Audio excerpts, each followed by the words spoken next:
Okay, this is my introduction. Do you remember those awful things you wore when you were 12? For me, it was chevron skirts and chunky necklaces. I had them in every color and style. Looking back, it was atrocious. But it was what everyone wore. Look at what you are wearing right now. It's likely what you are wearing was worn in the 70s, 80s, 90s, and or 2000s. It might have been tweaked, but it all comes back in a cycle.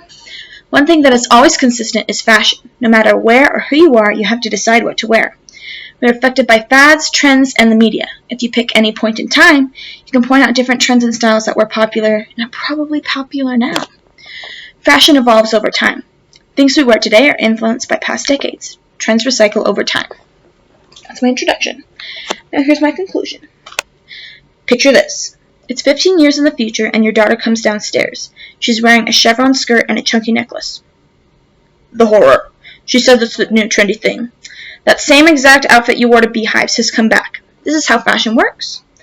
Trends come and go, then come back again. So when you're going through your closet, consider keeping that old acid wash jacket just a little bit longer.